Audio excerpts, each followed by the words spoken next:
Ah, what a lovely day. Yup, nothing possibly could go wrong. Ooh, look, a shiny. I'm a pencil. Don't ask questions. Yeah, alright. Now where was I? Oh yeah! Yup, nothing could possibly go wrong.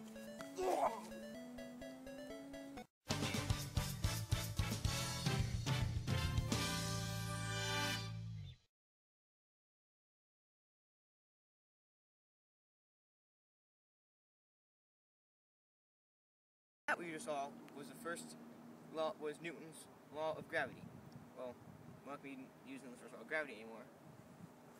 What we're going to be learning is Newton's law of motion, first law of motion, and all his other laws. So, I was that. Okay, wait, I got my map back. Jack, get over here. Yes?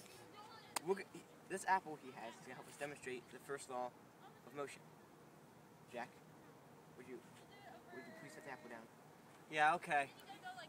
The first law of motion is an object at rest stays at rest until acted upon by an unbalanced force.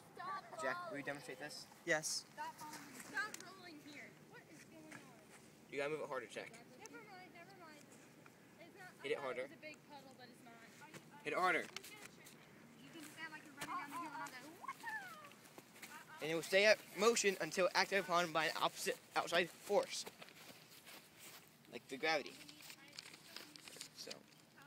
Also, please note, the grass and ground caused friction with the apple, causing it to stop. Good job, Jack. Like, thank you, I'm a scientist. Part-time job that pays $75 an hour.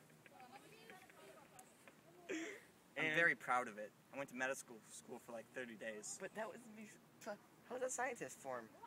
Scientists don't need to study medicine. Newton's second law of motion. Anyway.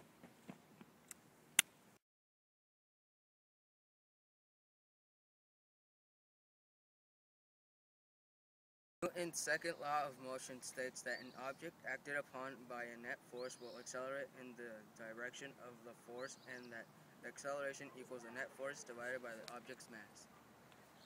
To demonstrate this, me and my buddy Nick here are going to play a little game of push. I'm not sure if that's the official name or not, but you know, it's kind of a generic game. And game name. But what's going to happen is, we are going to take turns pushing each other, kind of like that.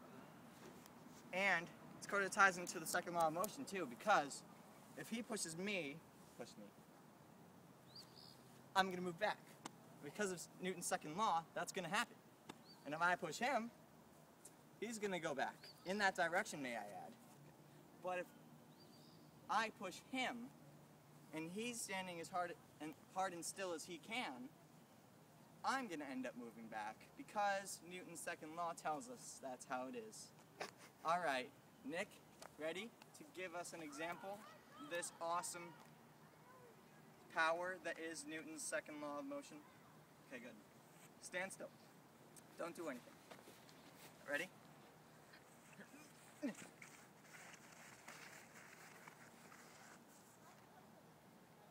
As you can see, when the mass of an object is greater than the object that is applying force to it, the object with the last mass will go backwards. Okay, let's go take a lunch break. Whew. Take 5, guys.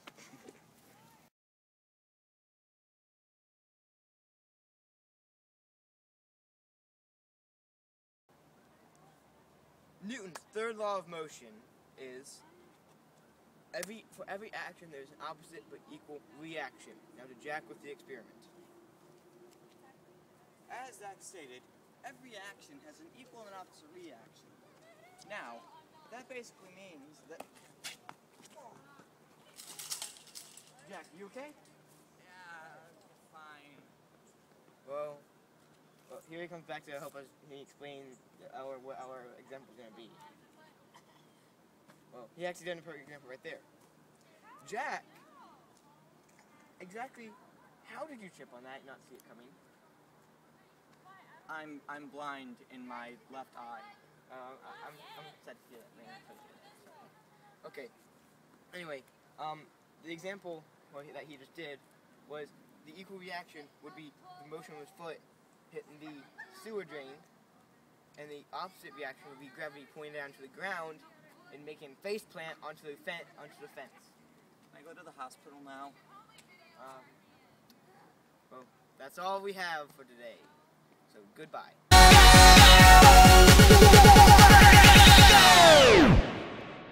Oppan Gangnam Style.